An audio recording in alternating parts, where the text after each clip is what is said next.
silence as we have to focus on the Cooperative Development Authority. You may leave the room if you're not yet up, if you have nothing to do with the CDA po, Dr. Loreche.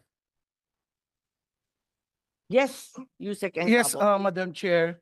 The expenditure on the travel is somehow associated on the conduct of our inspection of our cooperative development specialists. Somehow po, is there to a the- breakdown? Can we understand? Double is a lot. we do the ceiling of our travel, Madam Chair, because we need to inspect the cooperatives that are operating and And you compliant. didn't inspect them before? The conduct of the inspection, Madam Chair, is a yearly basis. That's right. Yes. Pero yung nakaraang taon, mas maraming di hamak yung ating mga co-op, nasa 22,000. Ngayon, ang pinagmamalaki ninyo na ibaba ng halos 20,000, kung nabawasan yung bibisitahin, bakit nagdoble ang gasto sa pagbibisita? Actually, Madam Chair, for last year, we had a ceiling of 5,000 pesos per CDS in the conduct of the inspection and travel every month. Yes, I'm not discussing the ceiling. I'm just inquiring why there's an urgent need to suddenly visit all these co-ops that you never did in the past.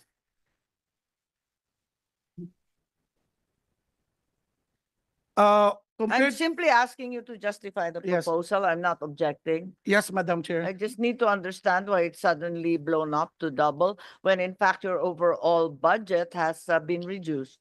Yes, Madam Chair. The impact for that is in the 2024 budget, we had an increase and we also allocated an increase of their travel for purpose of inspection, which we doubled because we have somehow a limited budget for 2023 compared to last year.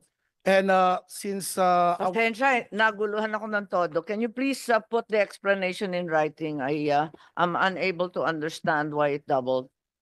yes, Madam Chair, we will submit your office. Parang nalito ako. You're now referring to 2022, 2023, and 2024. I'm just saying it's doubled in 2025 from 2024. Yun lang po. Bakit bumalik tayo sa 4 na taon? I'm sorry for that, Madam Chair. We are putting more premium on the conduct of inspection, so budget is given due to the inspection process of our CDS to the cooperative. So we allocated an increase for that, Madam Chair. So I would also like to understand your justification in the light of the reduction in your budget. Is it meet and proper that you expend so much on traveling? Ngayon na nagtitipid kayo dapat, hindi ba may iba pang prioridad ng ating mga co-op maliban sa pagbabiyahe ng CDA? As of this year, Madam Chair, and next year, the budget related to our inspection, examination, and Sino-sino ba nagbabiyahe? Ang pagkaalam ko, may regional offices naman kayo. yes, Madam Chair, we have. Meron namang field offices. Yes, Madam Chair, and we. Yes, so relative to your budget, why is your traveling expense so high? We allocate the budget to the different regions, Madam Chair. And it all depends also on the number of cooperatives operating in the region. Some have a large number. Saan ang pinakamadami?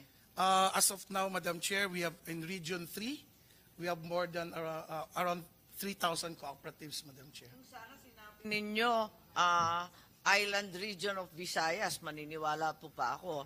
Pero sa Region 3, puro kalsada lang yan, madali magbiyahe at mura lang. Yes, Madam Chair. Wala namang islang tatawirin, patag na patag, wala rin bundok. We understood, Madam Chair. And I'm sorry, I don't. we will try to reassess our budget on this, Madam Chair. But Region 3 ba ang pinakamalaking allocation sa travel expense? I just need justification. I'm just perplexed. I will have to defend this not only in the plenary but also to the co-ops themselves who have been crying for more assistance, and yet you're going to expend a significant of your budget on a doubled amount for mere traveling. compared to Region 3, Madam Chair, and other regions in Visayas, the the proportionate number of co-ops would likely be affecting also the budget requirement on them. So just like in, Kaya nga, hindi nga maliwanag. Una, sinabi ninyo, kasi maraming inspeksyonin, so yung lugar na pinakamadaming co-op. So, maraming co-op sa Region 3, pero puro patag, may daan, at puro land-based. Ngayon, kung malaki yung traveling, dahil nasa Visayas, maintindihan pa kasi puros isla. Kung asa Mindanao, apakahirap pumunta, kulang-kulang ang mga kalsada at marami ring isla. Pero hindi ko maintindihan yung paliwanag mo. Number of co-ops ba? Distansya ba? Hirap ba magbiyahe? Alin ba? it's one of the reasons, Madam Chair, is also the proximity, the distance po. That's why every time the regions provide their work and financial plan, it is also related to the distance and the number of co-ops. Ako yung sumagot nun eh. Eventually, Madam Chair, your observation is right. Hindi, paliwanag mo to. Hindi ko maipapaliwanag to sa co-op at sa DBM. What's the participation of CDA in the highly controversial PUV modernization program? What have you done with regard to the PUV modernization? We know there's an Office of Transport Co-ops under the DOTR. What is the linkage? Because we never quite understood the intersection between your agency as well as the DOTR? The CDA, Madam Chair, fully supports the modernization program. So the intervention... Sana naman, bahagi kayo ng administrasyon. Yes po. And when it comes to What I'm asking, paano kayo naghahati ng trabaho? Alin ang papel ng CDA? Alin ang papel ng DOTR? by the time that these transport groups will be converted to a cooperative, Madam Chair, we provide the hand-holding program to them. At the same time... Teka, paano nag-umpisa yan? Halimbawa, may grupo ng namamasada, anong mangyayari? Sinong magtitipon-tipon sa kanila at magsasabi na maging co-op na kayo? Once they manifested their intent, Madam Chair... Saan sila lalapit? DOTR o sa inyo? Sa amin po. Then, Sa inyo? Yes po. Then, Pero yung mga requisitos ninyo napakatataas, no? Dapat ilang membro, ilang taon na. Eh, syempre, bago pa lang to, hindi sila magko-comply sa qualifications ng CDA. 2-3 taon, di ba? Eh, hindi pa in existence yung mga yan, kaya nga kinukumpun eh. Well, regardless of the years of existence, ma'am, once we receive an endorsement from DOTR, LTFRB, and OTC, immediately the CDA reaches out to these transport groups. Teka, saan nanggaling? Saan nanggaling yung reach out? Sino mag-manifest? Kasi you're not actually in daily constant contact Yes, ma'am. with the transport groups, right? Yes, ma'am. DOTR is the one? As we receive You receive the request from whom? from OTC, ma'am, an endorsement that this So, ang particular nauna transport... OTC. Hindi Yes, tama yung sinabi mo kanina na lumalapit sa inyo yung mga namamasada. What I mean, Madam Chair, is upon receipt of their endorsement, they will present it to CDA. Then we will schedule for a Upon receipt pre-registration of whose endorsement? from OTC po. So, it's OTC that... So who triggers the entire process? Para maintindihan natin. Kasi very problematic to, hindi nga maintindihan. Kung hindi rin naintindihan na CDA, talagang malaking problema natin. Kasi ang, So saan nag-umpisa? Sinong lalapitan ng ating mga namamasadang nagnanais maging co-op? Saan muna pupunta? Ganun lang kasimple. yes, ma'am. Pag na-identify na po ng OTC, Teka muna.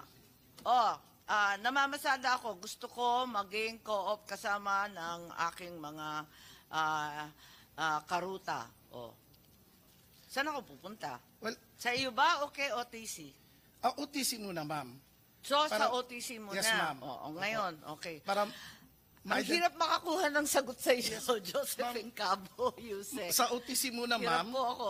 Okay, OTC pala, hindi pala CDA. Yes. Sabi mo kasi kanina, lalapit sa inyo. Kung sino man ang lalapit sa inyo na transport co-op. Yung pala, kailangan lalapit sa OTC. Okay, nasa OTC na tayo. Anong mangyayari ngayon? So, magkakaroon po sila, ma'am, ng endorsement or a note coming from OTC. Ipapakita sa amin dahil magtatayo po sila ng co-op at bibigyan agad namin, ma'am, ng tinatawag na pre-registration seminar, and we will provide them also the necessary requirements that they have to comply as manifesting their interest to become cooperatives. Okay lang yun, pero alam na natin hindi sila qualified. Under your rules, hindi naman sila qualified kasi yung mga 2 years in existence, X number of members, etc. Siyempre, hindi naman sila matagal nang nag-ooperate. Paano po yun? Hindi sila magka-qualify. Well, on our mandate, Madam Chair, we don't require a specific number of years to become a cooperative po. Ang importante lang po is a number of individuals that will meet the requirements to become a cooperative po, which is Number of minimum of 15. members, Minimum of capital, 15. assets. Yes, ma'am. Minimum So, 15. 15 members lang. Yeah po. O tapos, so no need for the years. Kasi dati ito yung problema, 2 years, di No, ba? no 3 need, years. ma'am. No need po. No. O ano pa? Well, Ano mangyayari nun? Eh di, okay, nakapag-comply, tapos na yung pre-registration seminar, what happens next? so after complying all the requirements, ma'am, we will inform the LTFRB and the OTC again that this particular Where do you conduct the pre-registration seminars? I'm sorry. it depends on their preference, ma'am. Sometimes in a barangay covered court. Hindi, pero you go all over the country? If Yeah, it occurs in Davao? Yes, ma'am. Yeah, okay. And paano yun? Nagbabayad ba sila o ilang araw ba yan? Wala pong bayad, Madam Chair. Yeah, and It's then ilang araw? well, in a general application, ma'am, it's 1 day. General meeting? Yeah, 1 day po. Pero kasi paminsan, ma'am, yung mga transport natin, So nire-request. gastos ninyo yan? Yes, ma'am. Opo. Pero yung 1 day na bubuo nila, isang araw na hindi mamamasada, afford ba nila yan? Yung nga, ma'am, paminsan po, may 2, may 3 kasi nagre-request po sila, ma'am, na kung pwede 2 to 3 hours lang per day dahil mamamasada po sila. Then, we adjust naman po. Okay. So what assistance then do you give the co-ops to start out? Sabi mo may hand-holding? Yes, ma'am. We basically focus on the fundamentals of cooperatives.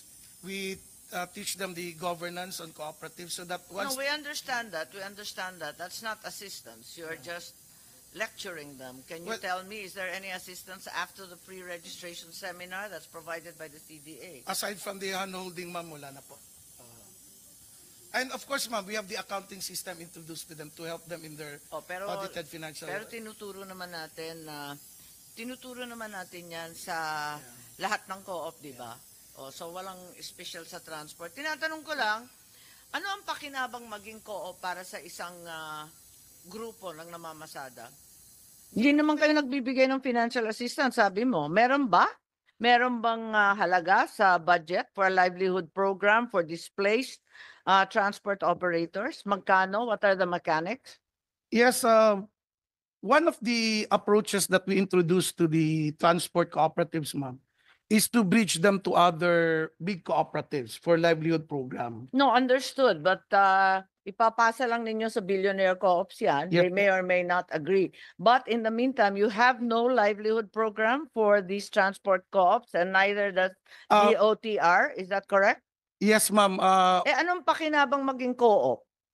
Well, the members are So all there's no financial assistance. I have that coming on- from the CDA, ma'am. So Yes, ma'am. CDA provides no. Pero marami kayong pera pang transport ha, pero wala kayong pang financial assistance. Paano natin ipagtatanggol yan? Unless, ma'am, if we have a, we can allocate for a budget for that. And there is a Kasi sabi proposal. ninyo, kailangan mag-handhold kasi bago pa yung co-op eh. Yes, ma'am. Bakit walang financial assistance man lang? Yung Well- DOTR, meron ba sila sa OTC ng financial assistance? For as far as I'm concerned, ma'am, the OTC provides training on refleeting program. Ang dami Ah, naman ninyong training, patong-patong ang training. Uh, Maririndi naman yan sa kate training. Namamasada pa at naghahanap buhay yung tao. Magte-training sa CDA, may training na naman sa OTC, pero walang assistance. Ganun ba yun? well, we propose a program, ma'am, to mitigate their economic needs, no? What program? And that's why we're asking What for program is that po? for the drivers, ma'am. I mean, for the transport cooperatives affected by the public utility modernization program, What program is that na? mitigating program, ma'am, in the amount of what's this? The financial assistance of Nasaan? Meron na sa 2025 budget? proposal, ma'am. It's requesting to Ah, so wala. oh yes, ma'am. Okay. So you proposed, but what happened? Uh But rejected hindi by po na DDM. it's not included in the NEP, ma'am. Yeah. But was it included in your submission to the DBCC? Yes, ma'am. Okay, may I see that submission? You please submit that. So we have it on record that in fact wala naman tulong. Sasagutin ba ninyo pag napilitan mag-utang, syempre ang ating mga driver at operator? Sasagutin ba ninyo yung utang? Co-guarantor ba kayo dyan? No, ma'am. O hindi rin kayo co-guarantor? Yes, ma'am. Ang OTC hindi rin co-guarantor? Yes, ma'am. O ang tanong ko Express. lang, anong pakinabang maging co-op sa ilalim ng OTC o CDA kung hindi naman kayo nagbibigay ng tulong at maliban doon, hindi rin ninyo sasagutin yung utang kapag hindi nakapagbayad at hinila ng bangko? Well, in the context of one of the principles of cooperativism, ma'am, yung self-help, all of the members will be part of the obligation to Hindi, kasi ang support. sinasabi ng ating mga driver, ang transport operator, ang lagi lang sinasabi, kapag naging co-op kami, magiging empleyado kami sa co-op na yan. Yeah. Samantalang ngayon, kami ang nagmeme-ari ng aming sasakyan. So, paano mo sasagutin yon? Kasi yan ang sinasagot ko araw-araw. Pag hinaharap ko ang ating mga jeepney at iba pang operator. Well, basically, ma'am, Madam Chair, is they share all the income that they've got for their cooperatives. And that's why we have this so-called patronage refunds or the Paano nga dividends. magkaka-income eh? May Yeah. utang nga eh. Well, You start out burdened with utang dahil kukuha ka ng bagong sasakyan. yes, ma'am. The credit confidence naman po is manggagaling din sa mga GFIs natin, ma'am, to the cooperatives. And they will be evaluated based Hindi, on ang pagkaalam ko, yung GFI, hindi ba ang grant natin nasa 160 lang? Samantalang ang bagong sasakyan na level 4 nasa halos 3 million. yes po. So And, ano yung GFIs na sinasabi mo? well, the land bank and the DBP, ma'am, provides loans on them. Yes, magkano yung loan? Depend Paano natin ibebenta yung co-op kung walang bentaha mag-co-op? Yun nga sinasabi nila eh. unless, ma'am, if the Do you know what the loans are like? Magkano ang loan para sa isang sasakyan, sa isang pinakamaliit, bagong co-op, nakikinse ang miyembro? Magkano yung loan? if Saka yung interest? if a co-op is granted around 10 units, ma'am, most likely they have around 30 million loans coming from GFIs po. Tapos, Approximately. anong interest? Uh, Siguro isa pa yan, isubmit na lang ninyo kasi I have so many to go through. But honestly, I think you should be we better prepared with the effort to cooperativize. Otherwise, we cannot sell this